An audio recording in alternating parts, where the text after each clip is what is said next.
समस्त सुधी जनों को नमस्कार। मैंने कल अपने एक वक्तव्य में कश्मीर में लगभग 1000 वर्ष पूर्व आयोजित एक संस्कृत कवि गोष्ठी जिसका कि आंखों देखा विवरण श्रीकंठ चरित के प्रणेता महाकवि मंख ने अपने महाकाव्य के 25वें और अंतिम सर्ग में दिया है, उसकी चर्चा आरंभ की थी। इस कवि गोष्ठी के साथ कश्मीर का पूरा साहित्यिक, सांस्कृतिक और राजनैतिक इतिहास भी जुड़ा है। इसलिए संक्षेप में इस इतिहास के जो पात्र हैं उनकी कुछ चर्चा करके इस संगोष्ठी में क्या क्या हुआ, इसकी कार्यवाही कैसे चली, कवि गोष्ठी में क्या क्या हुआ और इस प्रकार का काव्य पाठ इसमें किया गया, उसकी चर्चा करके इस प्रकरण को समाप्त करूंगा। मंख कश्मीर में हुए। इनके पिता का नाम विश्वावर्त था। विश्वावर्त के 4 पुत्र थे। वो चारों ही कवि थे और चारों ने राजकीय सम्मान और पद प्रतिष्ठाएं भी प्राप्त की। मंख काव्यशास्त्र के आचार्य के रूप में भी प्रख्यात हैं। साहित्य मीमांसा इनका ग्रंथ है, जो कि काव्यशास्त्र का महत्वपूर्ण ग्रंथ है। राजा जयसिंह 1129 ईस्वी से 1150 ईस्वी तक जिन्होंने शासन किया कश्मीर में, उनके आश्रय में मंख रहे, उनके समकालीन थे। और रुय्यक इनके गुरु थे। जैसा आरंभ में भी पास में ही रुय्यक को बैठा हुआ देखते हैं तो मेरे गुरु यहाँ उपस्थित हैं, ऐसा कहते हैं उस कवि गोष्ठी के वर्णन में। और रुय्यक पर अपार श्रद्धा उनकी है, इसलिए अलंकार सर्वस्व के प्रणेता, हृदय लीला जैसे सौंदर्य शास्त्र के ग्रंथ के प्रणेता और स्वयं कवि रुय्यक उनके गुरु थे। और रुय्यक का भी सम्मान राजा जयसिंह ने किया। राजा जयसिंह कवियों और विद्वानों के बड़े प्रशंसक थे। रुय्यक और मंख में बड़ा संवाद था और अलंकार सर्वस्व में रुय्यक ने मंख के श्रीकंठ चरित का भी उल्लेख किया है। उनके मंख के जीवन काल में रुय्यक जैसे बड़े आचार्य ने श्रीकंठ चरित का संज्ञान लिया और मंख ने अलंकार सर्वस्व की टीका भी लिखी। मंख कोश भी इनका प्रसिद्ध है। 3 ग्रंथ मंख के हैं, श्रीकंठ चरित, मंख कोश और साहित्य मीमांसा। और टीकाओं में अलंकार सर्वस्व जो उनके गुरु का अलंकार सर्वस्व नामक ग्रंथ है रुय्यक का, उसकी टीका भी उन्होंने की। 1140 ईस्वी में इस महाकाव्य की रचना श्रीकंठ चरित की मंख ने की थी। तो यह रचना संपन्न होते ही 24 सर्गों का यह महाकाव्य सुनाने के लिए वे अपने बड़े भाई अलंकार या लंकक, जो राजा जयसिंह के प्रधान अमात्य थे, उनके भवन में गए और कवि गोष्ठी वहां बुलाई गई। इस प्रकार से यह कुछ इतिहास इसके साथ जुड़ा हुआ है और यह ऐतिहासिक कवि गोष्ठी भी थी। इसके पात्र ऐतिहासिक व्यक्तित्व हैं और राजा जयसिंह के प्रधान अमात्य जिनके सभा भवन में यह कवि गोष्ठी हुई, इस कवि गोष्ठी में वे आद्यंत उपस्थित हैं, उन्हीं के छोटे भाई मंख। और उन्होंने जितने उपस्थित विद्वान और कवि इस कवि गोष्ठी में थे, उनका वर्णन भी इसमें किया है। इस ऐतिहासिक घटना का संस्कृत साहित्य के इतिहासों में जो इतिहास लिखे गए उनमें कम ही उल्लेख हुआ है, प्रायः उल्लेख नहीं हुआ है। और एक उद्भट विद्वान हैं अमेरिका में, शेल्डन पोलॉक, उन्होंने अवश्य अपने ग्रंथ में इस घटना की चर्चा की है। संस्कृत कविता का पाठ कैसे होता है, कैसे होता था प्राचीन काल में, इस पर उन्होंने एक अध्याय पूरा अपने इस ग्रंथ में लिखा है। यह ग्रंथ उनका the language of gods in the world of man, यह उनका जो ग्रंथ है विशालकाय। इसमें संस्कृत भाषा का इतिहास, उसका उत्थान और दक्षिण पूर्व एशिया देशों में उसकी भूमिका और क्यों संस्कृत का उत्थान हुआ, इसका इतिहास उन्होंने उसकी चर्चा की है। कुछ स्थापनाओं से उनकी असहमति हो सकती है, पर बहुत परिश्रम करके, घनघोर परिश्रम परिश्रम करके यह ग्रंथ लिखा गया है। और यही एक पुस्तक मुझे मिली जिसमें कि इस कवि गोष्ठी की भी चर्चा संक्षेप में, काव्य पाठ कैसे होता था इस दृष्टि से उल्लेख शेल्डन पोलक ने किया है। पर इस महत्वपूर्ण घटना का विवरण, उल्लेख, विश्लेषण संस्कृत के साहित्य के इतिहासों में नहीं किया जाता रहा है, इसलिए इसकी ओर ध्यान दिया जाना चाहिए। जैसा मैंने बताया कि किस प्रकार से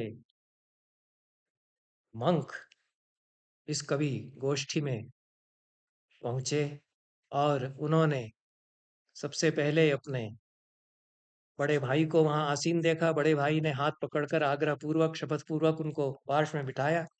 उसके बाद मंक वर्णन करते हैं, जो विद्वान वहां पर उपस्थित हैं उसमें 3 विद्वानों का ही उल्लेख कल के वक्तव्य में मैंने किया है, जिनमें कि प्रधान प्रमुख 2 विद्वान हैं। एक तो नंदन, जिनका बहुत ही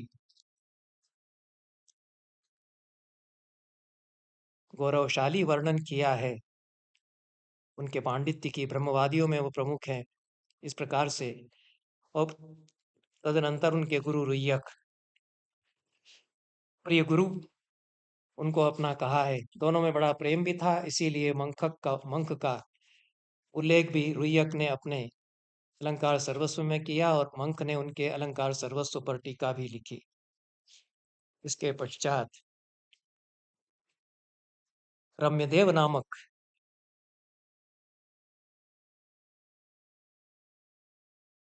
विद्वान का वर्णन है। ये चौथे विद्वान है। 3 श्लोकों में यह तिलक है और काषाय उन्होंने धारण कर रखा है। श्रुतियों के वे कल्पद्रुम हैं और निस्तुषी कृत वैदुष्यम, ये सुंदर विशेषण मंक ने उनके लिए दिया है। वैदुष्य के तुष उन्होंने निकाल करके जैसे फेंक दिए हैं, फोंतरे वैदुष्य के उन्होंने निकाल दिए। जो सार है, हस्क को निकाल करके सार सार उन्होंने वैदुष्य का धारण किया है।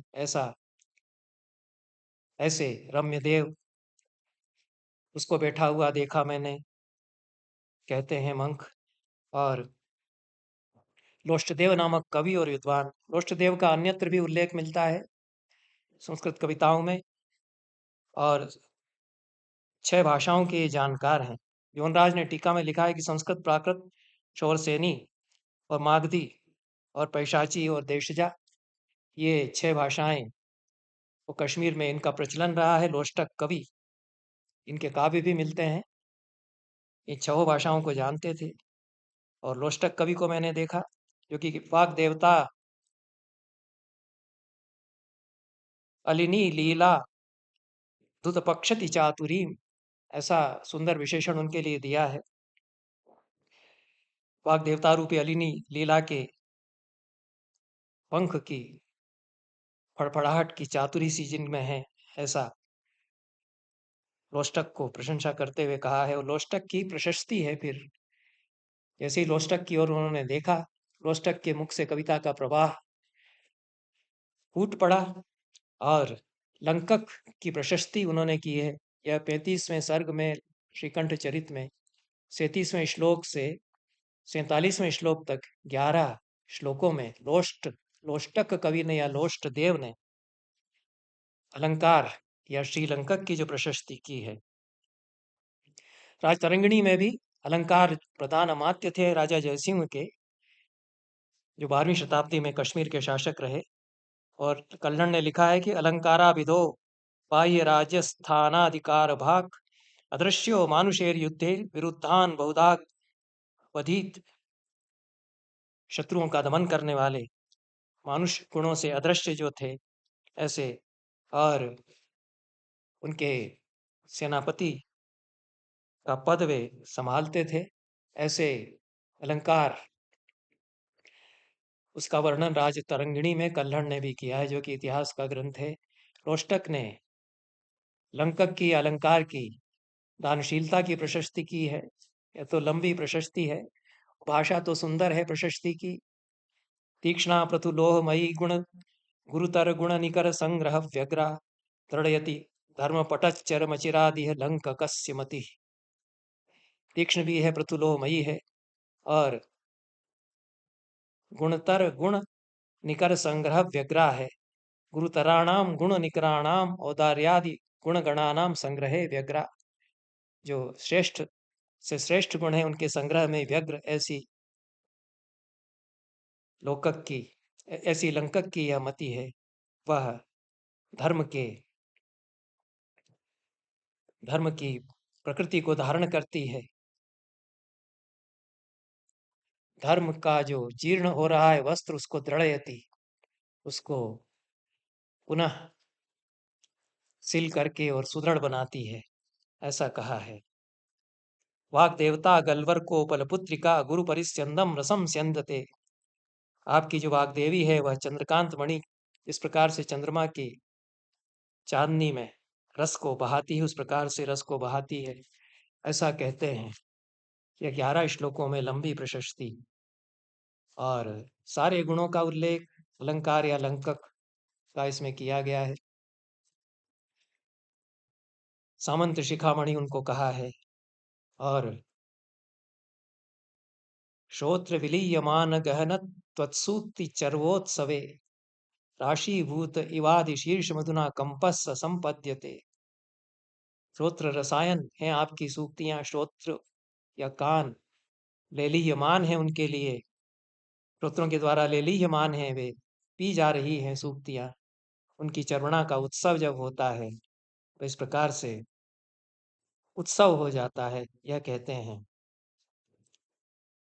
और या पूर्वा कविगर्भरत पदगतिर यस्या विपर्येति नो स्पष्टम या परपुष्ट सौष्ठव हरम वाक्यक्रमम पुष्यति।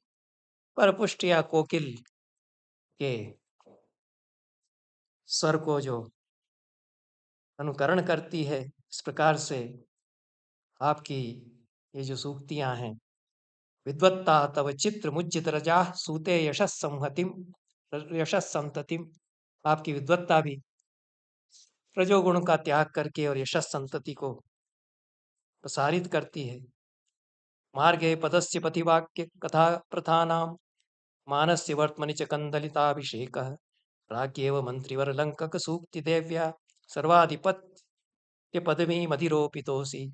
आप सर्वाधिपत्य की पदवी पर आरोपित किए गए राजा के द्वारा और सूक्ति देवी के द्वारा भी आप विद्वज्जनों के आधिपत्य की पदवी पर आरोपित किए गए।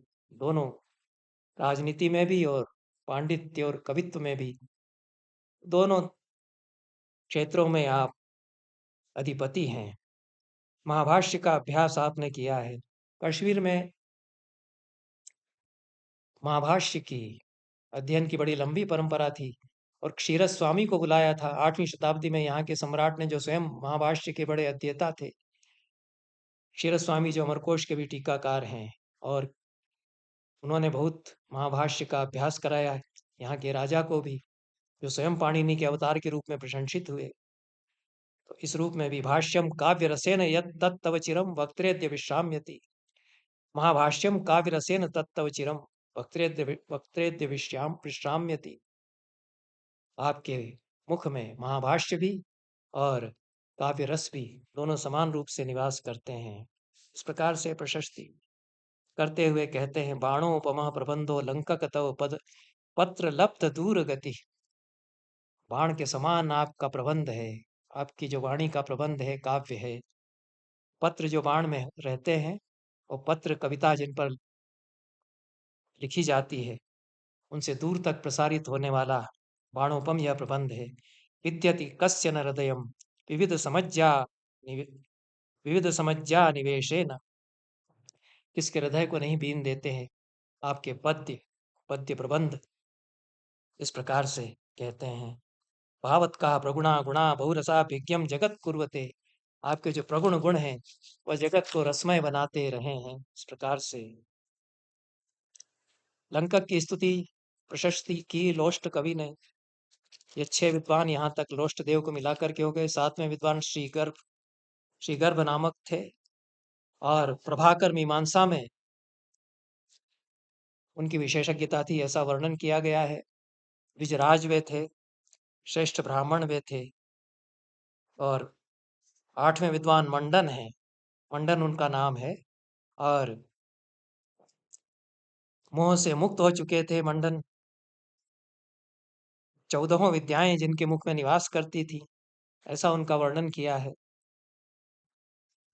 मंख ने। ये इस प्रकार से मंख को मिलाकर के 9 विद्वान हो जाते हैं, कवि हो जाते हैं। 10वें विद्वान गर्ग हैं। गर्ग जो है, इनका उल्लेख राजतरंगिणी में भी मिलता है, और राजतरंगिणी में उल्लिखित गर्ग ही यहाँ पर उपस्थित थे। ऐतिहासिक व्यक्ति वे भी उसी प्रकार से है। और 6 किया विदग्ध जन प्रशंसा करते हैं आपकी वाणी की, ऐसे गर्ग कवि। सत कवीनाम तम अग्रगण्यम द्रोणम चाप व्रतामिव। जैसे धनुर्धारियों में द्रोण अग्रगण्य थे, उसी प्रकार से गर्ग नामक कवि सन्मार्ग पर विचरण करने वाले कवियों में अग्रगण्य वहां पर उपस्थित थे। 11वें कवि देवधर नामक कवि थे। देवधर की ओर दृष्टि मंक की गई, और देवदत्त को संकेत उन्होंने किया, तो देवदत्त ने भी अपने पद्य उसमें सुनाए। इनमें लंका या अलंकार की ही प्रशस्ति है, और यह देवधर ने अपनी पद्य रचना इसमें प्रस्तुत की। इसमें कुछ इतिहास भी उन्होंने बताया है। एकम श्री जय सिंह पार्थिवपतिम काश्मीर मीन ध्वजम तस्योपासित संधि विग्रह अलंकारम द्वितीयम स्तुमः। हम 2 ही लोगों की स्तुति करते हैं, एक तो कश्मीर के मीनध्वज, कश्मीर में जो कामदेव के समान सुंदर राजा जयसिंह राज्य करते हैं, पार्थिवपति वे हैं, और दूसरे उनके संधि विग्रह मात्य संधि विग्रहामात्य जो अलंकार हैं, दोनों ही हमारे स्तुति के पात्र हैं। संपादित संधि विग्रहम अलंकारम द्वितीयम स्तुमः, ऐसा कहा गया है। और एक पृथ्वी का भार उठाते हैं, और दूसरा अपने प्रवचनों के द्वारा महाभाष्य का भारावतरण करते हैं, महाभाष्य के भार को उतारते हैं। ऐसा भूभारः प्रथमेन पन्नगपते माम रक्षता वारितो। शेषनाग के भार को जिन्होंने हल्का कर दिया, ऐसे राजा जयसिंह। और नीतो अन्येन कृतार्थताम प्रवचनेर भाष्योपदेश श्रम। दूसरे ने महाभाष्य पर उपदेश देते हुए महाभाष्य में जो होने वाला श्रम है उसको हल्का कर दिया। ये 11 हो जाते हैं यहाँ तक विद्वान। 12वें नाग नामक कवि थे। साहित्य विद्याया सौविदल्यम नागम साहित्य विद्याया सौविदल्यम सौविदल्लम उमेक्षत।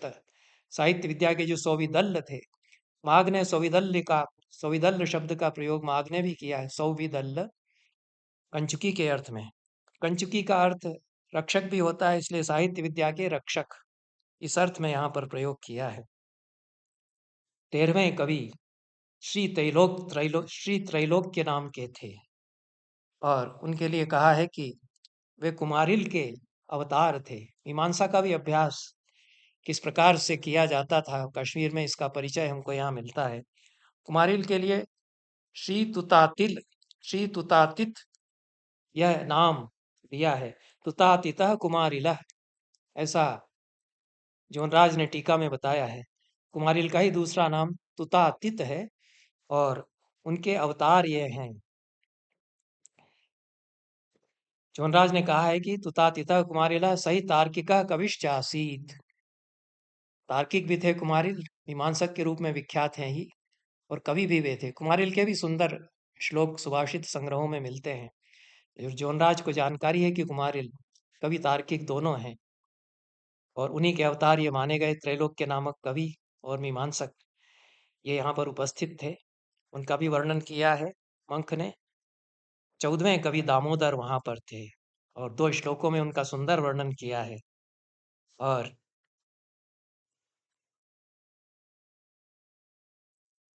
15वें कवि हैं चिंदुक नामक हैं। यह भी भट्ट प्रभाकर की मीमांसा में प्रवीण हैं। इनके वर्णन में कहा है मंख ने। इस प्रकार से बड़े नैयायिक और बड़े मीमांसक भी उपस्थित हैं, विद्वान यहाँ उपस्थित हैं और कवि हैं सभी। और जल्हड़ नामक कवि यहाँ उपस्थित हैं। कश्मीर में जल्हड़ नाम के प्रसिद्ध कवि हुए। उन्होंने सोमपाल विलास नामक महाकाव्य लिखा था। यह राजपुरी या राजौरी के शासक सोमपाल के चरित्र का वर्णन इन्होंने उसमें किया है। सोमपाल चरित्र प्रसिद्ध ऐतिहासिक महाकाव्य है संस्कृत का, और उसके प्रणेता जल्हड़ थे। जल्हड़ के नाम से एक दूसरा काव्य भी मिलता है, मुग्धोपदेश। यह काव्यमाला में छपा हुआ है। बहुत ही सुंदर काव्य है और मार्मिक काव्य है। तो जल्हड़ अच्छे कवि थे और वे जल्हड़ यहाँ पर उपस्थित हैं इस कवि गोष्ठी में। मुरारी से इनकी कविता की तुलना की जाती है। मुरारी का अनुकरण करती है इनकी कविता। प्रक्रमैर्हठ वक्रिमणो मुरारी मनुधावता श्री राजशेखर गिरो नीवी यस्योक्ति संपदा। जिनकी उक्ति संपत्तियां राजशेखर की वाणी की नीवी हैं और मुरारी की भी अनुकृति करती हैं। राजपुरी के संधि विग्रहामात्य जो हैं, राजौरी इस समय कहते हैं। राजपुरी पहले जो शहर राजपुरी नाम से था नगर, इस समय राजौरी कश्मीर में प्रसिद्ध है। और वहाँ पर सोमपाल राजा राज्य इस समय करते थे। ये पूरा इतिहास इससे सामने आता है। जल्हड़ उनके संधि विग्रहामात्य हैं और कवि भी बहुत अच्छे हैं, क्योंकि मुग्धोपदेश तो सुंदर काव्य है और बड़ा तीखा काव्य है। गणिकाओं वेश्याओं के चरित्र पर वह है और बड़ा यथार्थ काव्य भी है। 17वें विद्वान गोविंद हैं और पांडित्य पद्धति को पवित्र करने वाले गोविंद हैं, ऐसा उनके संबंध में कहा है। 18वें विद्वान जो अलकदत्त नामक प्रख्यात पंडित के द्वारा सम्मानित हैं और बिल्हण की कविता की प्रौढ़ी जिनमें संक्रांत हुई है, ऐसे कल्याण नामक कवि वे हैं। 19वें और 20वें ये दो सब्रह्मचारी दोनों एक साथ रहते हैं, दोनों ने एक साथ गुरुकुल में अध्ययन किया है। ऐसे भुड्ड और श्रीवत्स नामक दो सतकवि हैं वहां पर। और श्री आनंद 21वें कवि हैं। तर्क महाम्बोधि कुंभ संभव उनको कहा गया है। बड़े तार्किक हैं, बड़े नैयायिक वे हैं और कवित्व की भी उनकी प्रशंसा यहाँ पर की गई है। 22वें कवि पद्मराज नामक कवि हैं। 2 श्लोकों में इनकी प्रशस्ति की है मंखक ने।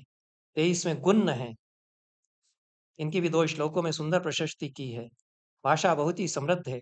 भाति केश कटक प्रेण यस्त्रयी धूम बभ्रुणा। अद्भुत कल्पनाएं की हैं। केश कटप्रेण केशातिशयेन त्रयी धूम बभ्रुणा।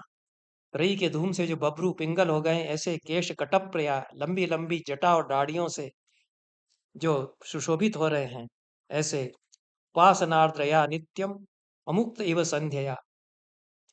निरंतर संध्योपासना ऐसी करते हैं कि संध्या उनका पीछा नहीं छोड़ती। ऐसे अगर बारह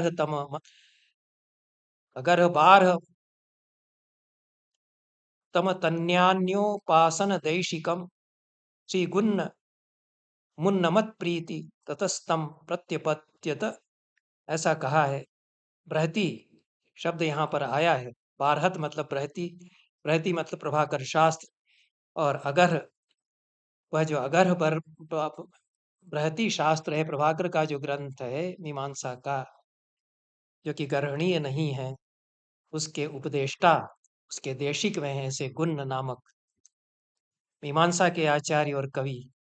उसको उसने देखा। ये 23 नाम हो जाते हैं विद्वानों के, पंडितों के और कवियों के। 24वें विद्वान वहाँ लक्ष्मी देव हैं और 3 पद्यों में उनका तिलक के द्वारा तिलक उनको अर्पित किया गया है।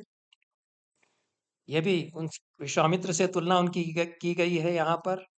और पाठबोध उनका बहुत ही परिष्कृत है। पाठबोधा पाठबोधौ अनुष्ठान सौष्ठवेन पुनाति यह त्रयीम, ऐसा कहा गया है। त्रयी का तीनों वेदों का पाठ बहुत अच्छा करते हैं। तो यह वेद पाठ की परंपरा वहाँ पर संपन्न थी, ऐसा इससे पता चलता है। यह लक्ष्मी देव के संबंध में कहा है। 3 पद्य उनके वर्णन में है। और ये 24 नाम हो जाते हैं विद्वानों और पंडितों के यहाँ तक। 25वें विद्वान जनक राज है और बड़े व्याख्याकार हैं, वे भी महाभाष्य के, ऐसा वर्णन उनका किया गया है। 26वें विद्वान अभिनव गुप्त नाम के हैं, जो कि अभिनव गुप्त जो प्रख्यात आचार्य हैं शैव दर्शन के, उनसे भिन्न हैं, पर उनका पांडित्य और योग्यता अभिनव गुप्त के ही समान है, और अभिनव गुप्त उनका नाम भी है। 27वें विद्वान आनंद हैं, शंभु महाकवि के वे पुत्र हैं। शंभु महाकवि के काव्य मिलते हैं, कश्मीर के प्रसिद्ध कवि हैं, और इनसे कुछ पहले हो चुके हैं, वो नहीं है इस समय। आनंद उनके जो बेटे हैं वो यहाँ पर उपस्थित हैं। 28वें विद्वान सुहल हैं। सुहल के संबंध में कहा है इन्होंने कि कन्नौज की राजसभा से राजा गोविंद चंद्र, जिनकी राजसभा में श्रीहर्ष नेशतकार भी पहुंचे थे, उनके ये दूत हैं, तो एम्बेसडर उनके यहाँ मौजूद है। और चूंकि लंका के अलंकार बड़े संधि विग्रहामात्य हैं, राजा के बड़े मंत्री हैं, संधि विग्रह का काम भी देखते हैं, तो उनके पास तो जाएंगे ही, उनके यहाँ कोई सभा होगी, क्योंकि ये विदेश मंत्री भी एक तरह से हैं। अलंकार जो है संधि विग्रह का कार्य देखते हैं, तो विदेश संबंध भी राजा का ये देखते हैं। तो जैसे ही पता चला कि कवि गोष्ठी हो रही है, तो ये जो राजदूत थे कान्यकुब्ज के राजा गोविंद चंद्र के, जिनकी प्रशस्ति नैषध चरित्र में श्रीहर्ष ने भी की है, नैषध चरितकार श्रीहर्ष ने की है। गोविंद नंदन तया च वपुश्रिया च मास्मिन कुरुत कामधेयम तरुण्य, बड़ा अनोखा सा श्लोक बनाया, जिसको कि चकरा गई बुद्धि गोविंद चंद्र के सभा के पंडितों की। जयचंद्र के समकालीन भी रहे श्रीहर्ष, तो यह समय है। जयचंद्र बड़े गुणग्राही, विद्वानों की कद्र करने वाले राजा थे, और गोविंद चंद्र इसी वंश के, वो भी बड़े गुणग्राही और राजा विद्वानों की कद्र करने वाले राजा थे। उनको तो बदनाम किया गया।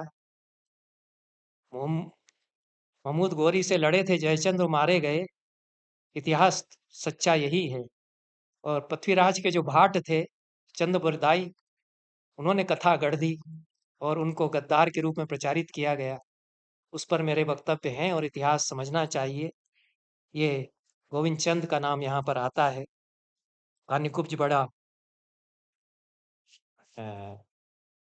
समर्थ शक्तिशाली राज्य था उस समय, वहां से राजदूत यहाँ आया हुआ है। इस प्रकार से 28 विद्वानों के नाम यहाँ पूरे हो जाते हैं, ये सब उपस्थित हैं। और इसके बाद वर्णन करते हैं मंखक, और उनको समस्या पूर्ति दी गई, इस समस्या की पूर्ति करो, तो समस्या पूर्ति काव्य यहाँ आ जाता है। सुंदर समस्या है, उसकी पूर्ति मंखक ने की। यह संध्या का वर्णन इसमें है, और पूर्वार्ध पढ़ा किसी कवि ने, उसका उत्तरार्ध बनाना है, मंख ने उसका उत्तरार्ध बनाया। यह समस्या पूर्ति यहाँ पर की गई। और समस्या पूर्ति के पश्चात जोगराज नामक प्रख्यात विद्वान वहां पर उपस्थित थे, उनका अर्चन किया मंखक ने, यह वर्णन आता है। 29 नाम हो जाते हैं। फिर कुंकुणेश्वर वहां पर उपस्थित थे। इसमें पाठ में समस्या है। जो संपादक हैं इस संस्करण के काव्यमाला में, यह श्रीकंठ चरित काव्य छपा था, उन्होंने कोष्ठक में कोंकणेश्वर ऐसा सुझाया है, पर कुंकुणेश्वर जो राज ने भी टीका में यही लिखा है, तो कुंकुण कोई रियासत रही होगी, क्योंकि कोंकण से राजा पहुंचे होंगे ऐसा तो नहीं लगता। कुंकुण नामक कोई छोटा सा प्रदेश प्रांत कश्मीर देश में उस समय रहा होगा, उसके ये राजा होंगे। और अपराधित्य उनका नाम है, ये यहाँ पर उपस्थित हैं। कुंकुण के राजा, या कोंकण पाठ यदि माने तो वहाँ के भी हो सकते हैं। हो सकता है कि वो भी आए हुए हों कश्मीर यात्रा करने, और वे वहाँ पर कभी गोष्ठी हो रही है सुन करके आ पहुँचे हों। और अपराधित्य नाम नहीं है, विशेषण है। दूसरे आदित्य के समान वे तेजस्वी हैं। श्री तेजकंठ उनका नाम है। श्री तेजकंठ जो कुंकुणेश्वर या कोंकणेश्वर हैं, उन्होंने मंखक से कहा कि ठीक है, आपका कहना है कि हम किसी राजा की स्तुति नहीं करते हैं, पर आपने इतने सुंदर समस्या पूर्ति की है, तो हमारा मन हो रहा है कि हमारे बारे में कुछ कह दीजिए। निष्कल्मष अद्भुत कविता आपकी है। यह सुनकर के निष्कल्मषम तवैकस्य श्रीमंक कविताद्भुतम स्पष्टोक्तिर्यस्य नास्तु नास्तुत्य स्तुति कीर्तन पापम भी। स्तुति के कीर्तन को पाप मानते हुए आप सबको अस्तुत्य मानते हैं मनुष्यों को, ऐसी स्पष्ट उक्ति आपकी है। फिर भी प्रशंसा खुद करते हैं वह कोंकणेश्वर उनकी कविता की, और सरस्वती आप पर प्रसन्न है। तो कुछ हमारे बारे में आप तो कह दीजिए। नप चाटुक पापमभ्यस्तदित्थं तव यद्यपि सरस्वती बिभेत्येव ददति शुद्धि संस्क्रियाम्। आप कहीं किसी राजा के चाटू में कोई श्लोक न सुनाए। सरस्वती को यह डर लगा रहता है, यद्यपि बात सही है कि सरस्वती चाहती हैं कि आप किसी राजा की स्तुति न करें, तथापि माम गुणनिधे भज भज क्षमाप चाटुकी चटूक्ति भी। हे गुणनिधि, आप मेरे बारे में कुछ चाटु श्लोक सुना ही दीजिए, पांच 4-5 श्लोक सुना ही दीजिए। तो ये आशु कविता का नमूना यहाँ प्रस्तुत होता है कि कोंकणेश्वर वहाँ आ पहुँचे थे। उन्होंने कहा कि आप तो हमारे ही लिए कुछ पढ़ दीजिए, कह दीजिए। तो मंक ने फिर सम्मान करना था, ये राजा हैं, उनके संबंध में श्लोक सुनाए हैं। ये अच्छे श्लोक हैं यद्यपि, और इससे यह भी पता चलता है कि कोई तुरंत कहे कि हमारे बारे में कुछ कह दीजिए, तो ये श्लोक बना दीजिए। आशु कविता का भी नमूना 9 पद्य फिर मंक ने सुनाए। 118वें से 126वें श्लोक तक मंक के पढ़े हुए उसी समय तत्काल रच करके पढ़े हुए जो श्लोक हैं वो यहाँ पर दिए गए हैं। तो ये पद्य मैंने फिर वहाँ पर मंक के लिए सुनाए। इस प्रकार से गोष्ठी चलती है। और फिर जब हो गया कि मंक को तेजकंठ नामक श्री तेजकंठ की भी स्तुति में कुछ पद्य कहना पड़े, तो उन्होंने कहा कि अब मैं बड़े भाई के लिए भी कुछ पद्य सुनाऊंगा। ततो यथार्थ नामानं द्विजं वागीश्वराभिधम अस्तोष्ट पठित श्लोकमिति श्रीलंककम प्रति। श्रीलंका के अलंकार जो बड़े भाई थे, वागीश्वर उनका ही दूसरा नाम था, वाणी के ईश्वर होने के कारण उनकी इस प्रशंसा में भी मंक ने कुछ श्लोक पढ़े, उनका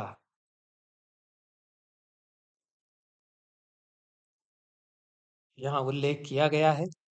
और उसके पश्चात रुय्यक कहते हैं कि अब हो गया, अब तुम्हारी कविता हम सुनना चाहते हैं। और रुय्यक उनके गुरु हैं मंक के। त्रुट्यद्भिरानन पथावसरोक्ति देवी त्रुट्यद्भिरानन पथावसथोक्ति देवी हस्ताग्र पुस्तक सुखादिव बंध सूत्रैः दन्तांशुभिः प्रसमरैः पीताधरौष्ठः श्रीरुय्यकस्तमथ ससो गुरुर्बभाषे। रुय्यक जो उनके गुरु थे उन्होंने कहा, और किस प्रकार से पुस्तक जो सूत्र से बंद है, धागों में बंधी हुई है, ऐसी पुस्तक जैसे खुल रही हो, इस प्रकार से उनका मुख खुला। और उनके मुख से श्री सरस्वती देवी स्वयं दंतांशु भी प्रसमरी पीताधरौष्ठ दंत मयूख उनके चमक उठे। ऐसे श्री रुय्यक उनसे कहने लगे, आराधिता भगवती भवतैव सत्यम। सचमुच आपने भगवती सरस्वती की आराधना की है। प्राक जन्म सुव्रत शतोर्मि भी रुक्ति देवी। पिछले जन्मों में आपने सैकड़ों व्रतों से सरस्वती की आराधना की है। बहुषु पूर्व जन्मसु व्रत शत प्रबंधैर हेतुवीर भवतैव सरस्वती सेविता। सैकड़ों व्रत क्या है कि सैकड़ों प्रबंध आपने लिखे होंगे सरस्वती की उपासना के लिए, ऐसी आपने सेवा की है। इसलिए सारस्वतत्व मिव यो अलम अभिव्यनक्ति, सारस्वत तत्व की अभिव्यक्ति आप पर्याप्त रूप में करते हैं। ऐसे है मंक की प्रशंसा करते हैं रुय्यक, जो बड़े आचार्य भी हैं। उनकी कविता के सौष्ठव की तत्सौष्ठव व्यसनी काव्य कला शरीरम नो जात्वत्य मयमाम अयमभ्युपैति शक्त्यादयो दधति साम्य गतिम त्रयोपि ये तत्र धातव इवाविकृत प्रतिष्ठा। जिस प्रकार से शरीर में तीनों धातु अविकृत रूप में साम्य होकर के प्रतिष्ठित रहते हैं, इसी प्रकार से तुम्हारी काव्य कला के शरीर में शब्दार्थ रूप में शक्ति, व्युत्पत्ति और अभ्यास ये तीनों समान रूप से प्रतिष्ठित हैं। ऐसा आचार्य रुह्यक उनके बारे में कहते हैं। धन्य है आप, अपनी वाणी के द्वारा इस प्रकार से शंभु की आराधना आपने की है और वाग देवता थिरकती है आपकी वाणी में, ऐसा कहते हैं। रुय्यक के श्लोक इसमें दे दिए गए हैं या उनके नाम से उन्होंने जो श्लोक वहां पर उस मंखक की प्रशस्ति में कहे होंगे, ये यहाँ पर प्रस्तुत किए गए हैं। यत् श्री मंखक मुख्यताम गतवता व्युत्पत्ति विच्छित्ति भी श्री श्रीकंठ चरित्रमित्यभिधया काव्यम व्यधायित्वया एतस्मिन् सदसि प्रसिद्ध विविधोपासीन विद्वद्वरे तत्संदर्शय तस्य रोहतुतराम साफल्यतः कल्पता। हे श्री मंखक, अपनी व्युत्पत्ति की विद्वत्ता की विच्छित्ति के द्वारा आपने कवियों के बीच में प्रमुख स्थान जो प्राप्त किया है और श्रीकंठ चरित्र नामक काव्य आपने रचा है, वह इस प्रसिद्ध इस सभा में उस काव्य को आप उद्घाटित कीजिए। जो पुस्तक आप लेकर के आए हैं उसको खोलिए, उसका पाठ हो और आपका श्रम सफल हो जाए। या पंडित कवियों की गोष्ठी उसको सुने और आपका श्रम सफल हो। इसके बाद मंक ने वर्णन किया है कि किस प्रकार से उन्होंने श्रीकंठ चरित की पुस्तक खोली। पत्राकार पुस्तक हुआ करती थी, इसलिए लिखा है कि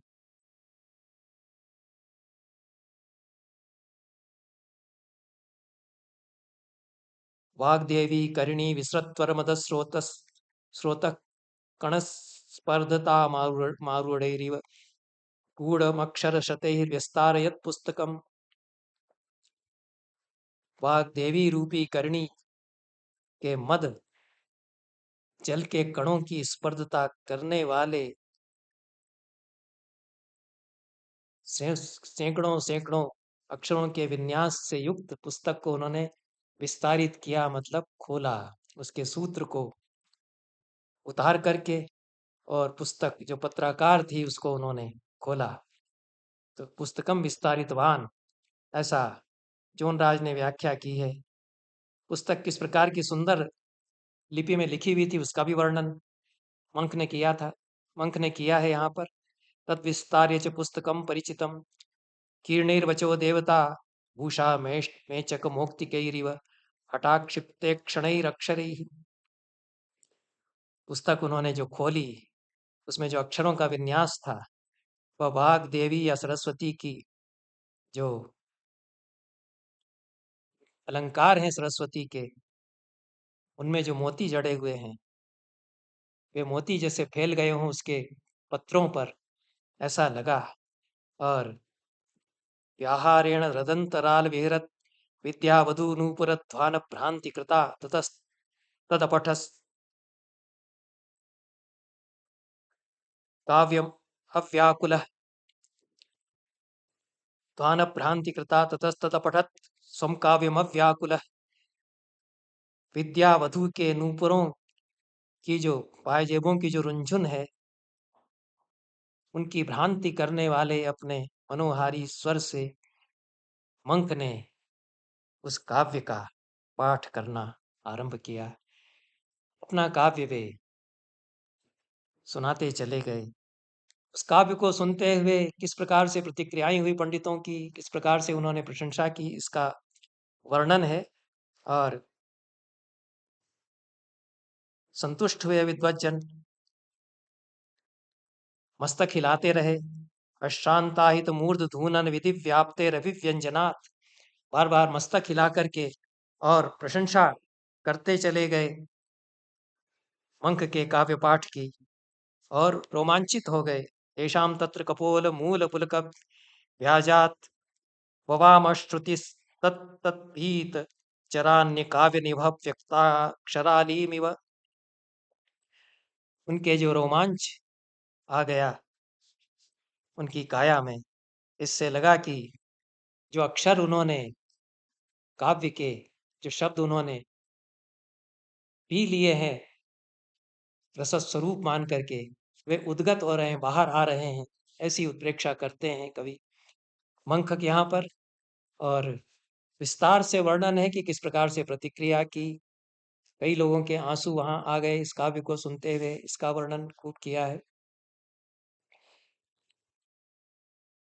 आनंदाश्रु प्रसन्नमयी तु जगटे मुक्ता फलानाम प्रति, दुख में नहीं, करुणा में नहीं, क्योंकि करुण रस नहीं है इस काव्य में इतना। यह तो शंकर की असुर पर विजय का काव्य है, बहुत ओजस्वी है, लेकिन शंकर का जो वर्णन किया है, जो स्तुति की है मंक ने, उसके कारण और शैव दर्शन का जो प्रतिपादन है, उसको सुनते सुनते आनंदाश्रु वहां पर आ गए, वहां पर उपस्थित विद्वानों के नयनों में। ऐसा अग्रे वक्त कलातिथेर बुध जनानंदाश्रुमंदाकिनी, आनंदाश्रुमंदाकिनी वहां पर प्रवाहित होने लगी।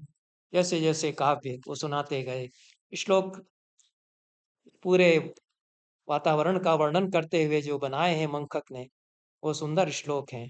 और ये लंबा वर्णन है इस पूरी कवि गोष्ठी का। लगता है कि पूरी रात इन्होंने सारा काव्य अपना सुनाया और किस प्रकार धैर्य से उस काव्य को सुनते गए।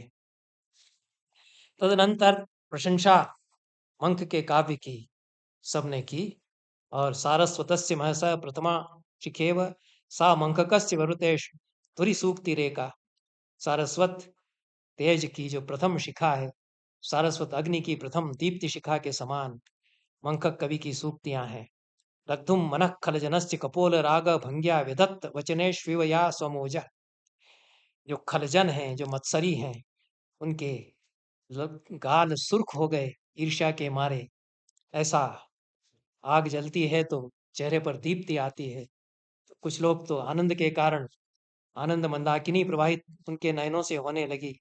और उन्होंने प्रशंसा में यह कहा कि ऐसी यह मंखक की दीप्त अग्निशिखा के जैसी वाणी है, जो कि मत्सरी लोगों के मात्सर्य के कारण मुख को आरक्त कर देती है। इत्यादि इत्यादि सूक्तियों से,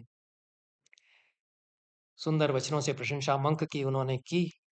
और उस काव्य को फिर पुस्तक को बंद करके शिवार्पण कहते हुए, पूजा क्षणे त्रिजगति गुरवे हराय तत्काव्य पुस्तक मथार्पयति स्म तस्मै। पूजा क्षणे त्रिजगति गुरवे हराय, इस काव्य का पाठ हुआ और श्री हर हर का, शिव का स्मरण किया मंख ने। और वह काव्य पुस्तक वहां पर बंद करके उन्हीं को समर्पित की। इस प्रकार से इक्षुक क्षीर रस धर्म निर्मल रस स्रोत समुल्लासनादातन्वान इवाधिकाधिक महास्नाना स्नान क्रिया प्रक्रिया। जैसे मधुरस की वर्षा करके उसमें नहला दिया हो मंखक ने सबको, इस प्रकार से सब लोगों ने अनुभव किया। और यह कवि गोष्ठी समाप्त हुई। यह 25वें सर्ग में 152 श्लोकों में विस्तार से वर्णन किया है मंख ने इस कवि गोष्ठी का। यह सारे इसमें जो श्रोतृवृंद, सारे इसमें जो श्रोता उपस्थित हैं, वे सभी ऐतिहासिक विभूतियां हैं। उनमें अधिकांश का विज्ञान प्रतिविज्ञान भी हो जाता है और ऐतिहासिक तथ्य भी इस पूरे वर्णन से प्रकाश में आते हैं। इसके साथ साथ यह वक्तव्य आज का समाप्त करते हैं। सभी को बहुत बहुत धन्यवाद। नमस्कार।